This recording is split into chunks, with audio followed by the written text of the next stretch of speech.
오늘도 주님의 자리에 나오신 함께 영상으로 예배드리는 사랑하는 성도님들을 환영합니다. 지금 이곳은 영광홀입니다. 매주 청년부와 고등부가 주님께 나와 예배드리는 곳이죠. 하루속히 코로나19 사태가 끝이 나고 다시 이곳에서 함께 예배드리기를 간절히 기대하고 기도합니다. 그리고 청년부와 고등부를 위하여 많은 기도 부탁드리겠습니다.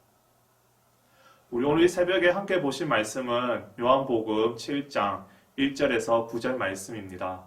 요한복음 7장 1절에서 9절 말씀입니다. 제가 읽도록 하겠습니다. 그 후에 예수께서 갈릴리에서 다니시고 유대에서 다니려 아니하심은 유대인들이 죽이려 함이러라. 유대인의 명절인 초막절이 가까운지라. 그 형제들이 예수께 이르되 당신이 행하는 일을 제자들도 보게 여기를 떠나 유대로 가소서. 스스로 나타나기를 구하면서 묻혀서 일하는 사람이 없나니 이 일을 행하려 하거든 자신을 세상에 나타내소서 하니 이는 그 형제들까지도 예수를 믿지 아니함이러라. 예수께서 이르시되 내 때는 아직 이르지 아니하였거니와 너희 때는 늘 준비되어 있느니라.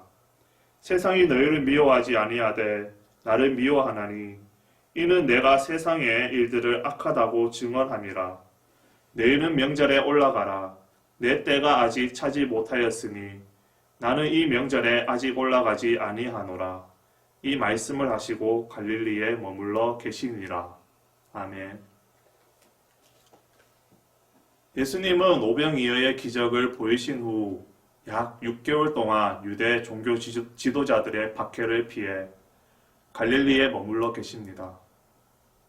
그러나 초막절이 다가오자 예수님의 동생들은 예수님에게 예루살렘으로 올라가야 한다고 말합니다. 3절, 4절에서 이렇게 말을 하고 있죠. 그 형제들이 예수께 이르되 당신이 행하는 일을 제자들도 보게 여기를 떠나 유대로 가소서. 스스로 나타나기를 구하면서 묻혀서 일하는 사람이 없나니 이 일을 행하려 하거든 자신을 세상에 나타내소서 하니 예수님의 동생들이 생각하는 메시아 역시 당시 유대인들이 생각하고 있던 정치적 메시아이고 로마에서 구원할 메시아였던 것이죠. 그래서 예수님의 동생들은 예수님 자신이 메시아라고 하면서도 정치적 메시아의 길을 가지 않고 있는 것을 이상하게 여기며 예수님에게 메시아답게 행동하라고 이야기하고 있는 것입니다. 그리고 마지막엔 여기를 떠나 자신을 세상에 나타내소서 이렇게 말을 합니다. 즉 동생들은 초막절 기간에 예루살렘에 모이는 그 수많은 관중 속으로 나아가 자신을 당당하게 알리고 메시아임을 선포하라고 예수님을 압박하고 있는 것입니다. 그렇다면 3절, 4절의 본문이 우리들에게 하고자 하는 메시지는 무엇일까요? 첫 번째로는 신앙의 본질은 세상적인 출세나 성공이 아니라는 것입니다. 하나님의 자녀들이 세상에서 성공하고 유명해지는 것, 그 자체가 반드시 나쁜 것은 아닙니다. 그러나 자신의 이름을 드러내는 것을 신앙의 목적으로 할 때 문제가 되는 것이죠.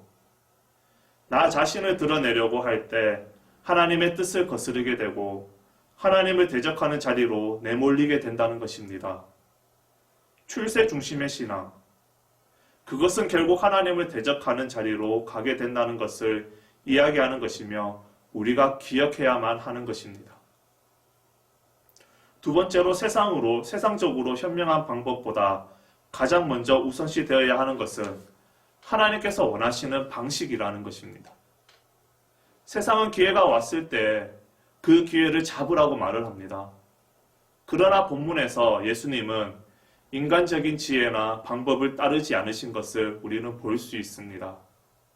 주변의 조언에 겸손히 귀 기울이는 것도 중요합니다. 그러나 그것보다 더 중요한 것은 바로 하나님께서 원하시는 것이 무엇인지, 그 하나님의 그 뜻이 무엇인지 깨닫고 그 뜻을 구하는 것이 중요하다는 것입니다.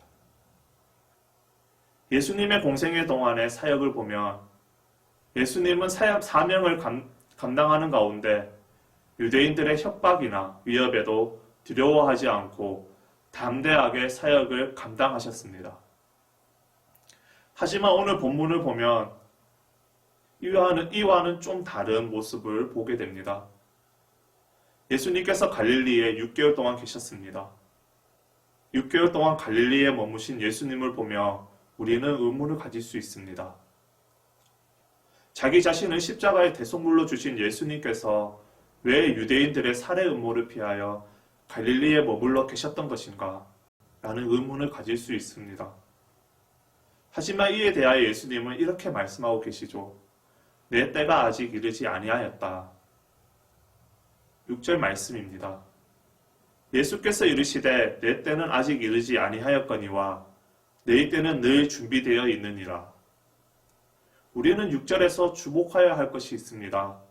바로 첫 번째로는 예수님의 때는 하나님이 정해 놓으신 때라는 것입니다.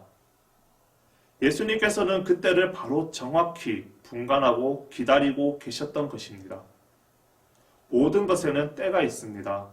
그 때를 기다리는 것이 바로 지혜인 것이죠. 그리고 그것이 바로 믿음인 것입니다. 하나님의 때가 오지 않았는데 인간적인 충동적인 생각으로 그리고 조급함으로 행동하면 안 됩니다. 예수님께서도 하나님의 때를 기다리며 갈릴리에 머물러 계셨던 것입니다. 그렇다면 우리는 어떻게 하여야 할까요? 전도서 3장 1절에 이렇게 말씀하시죠. 범사에 기한이 있고 천하만사가 다 때가 있나니. 우리의 삶에 하나님의 때를 기다리며 인내하는 지혜가 있기를 간절히 소망합니다.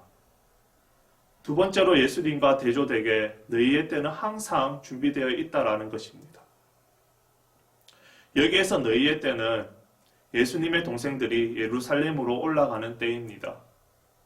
예수님의 동생들은 예수님과 달리 언제든지 아무 때나 자신들의 의지나 결정에 따라 예루살렘에 올라갈 수 있음을 의미하고 있는 것입니다. 그렇다면 오늘날 저와 여러분들에게 너희 때는 무엇을 의미하는 것일까요?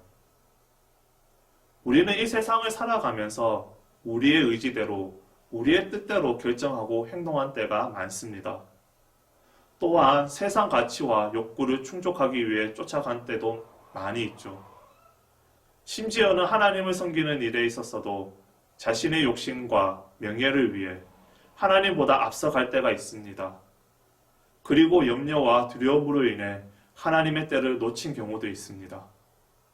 이러한 것들 속에서 우리는 반드시 기억해야 합니다. 바로 예수님은 자신의 때가 아닌 하나님의 때에 일하셨다는 것입니다. 사랑하는 성도 여러분, 우리의 인생의 수많은 갈림길에서 소망하여야 하는 것은 바로 하나님의 인도하심이 아닐까요? 혹시 인생 속에, 삶의 상황 속에서, 우리의 가정 속에, 나의 문제 속에 아직 하나님의 인도의 때가 이르지 않았을 수도 있습니다. 그러나 우리는 그 때를 준비하며 기다려야 합니다. 하나님은 그 때를 우리에게 보여주실 것이며 알려주실 것입니다. 하나님의 때가 되면 하나님의 뜻을 이룰 수 있는 합당한 지혜와 능력을 우리에게 부어주실 것입니다. 그러한 때를 기대하며 오늘 하루 우리를 인도하실 주님을 기대하며 나아가기를 간절히 소망합니다. 기도하시겠습니다. 하나님 아버지 감사합니다. 우리에게 말씀을 묵상하게 하시고 깨닫게 하여 주신 것 너무나도 감사합니다. 하나님, 오늘 본문의 말씀과 같이 나의 때가 아닌 하나님의 때에 하나님의 방법으로 쓰임 받기를 간절히 원합니다. 하나님의 나라와 하나님의 영광을 위하여 사용받고 싶습니다. 그에 합당한 지혜와 능력을 부어주시옵소서. 그리고 하나님, 지금 이 나라에 코로나19 바이러스로 인하여 많은 어려움을 겪고 있습니다. 많은 사람들이 아파하며 힘들어합니다. 그리고 주님의 전에서 함께 예배를 드리지 못하고 있습니다. 주님의 자녀들이 너무나도 아파하고 있습니다. 주님께서 하루속히 이 어려움을 물리쳐 주시옵소서. 그렇게 하여 주실 주님을 기대합니다. 오늘도 우리를 도우시고 인도하여 주실 예수님의 이름으로 기도드렸습니다. 아멘. 오늘도 승리하시는 아멘의 성도님들이 되기를 간절히 기도드립니다.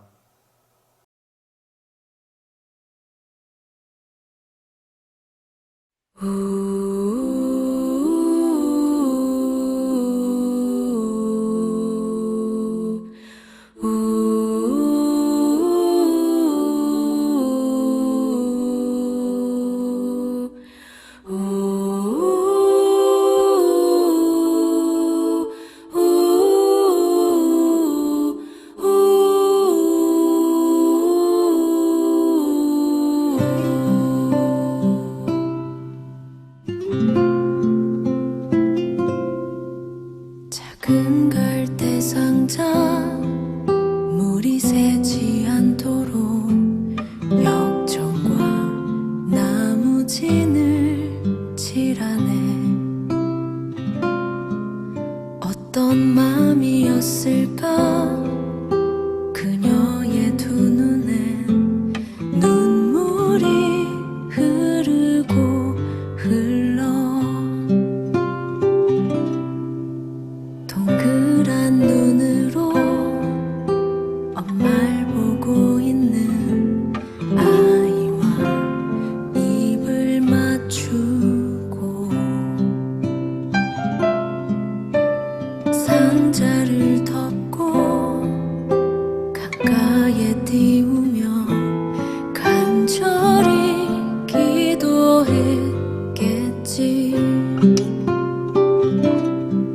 정처 없이 강물에 흔들흔들 흘러내려가는 그 상자를 보며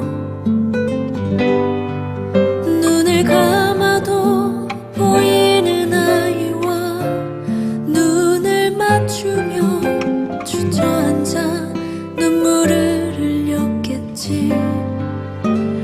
너의 삶의 창조인 너의 참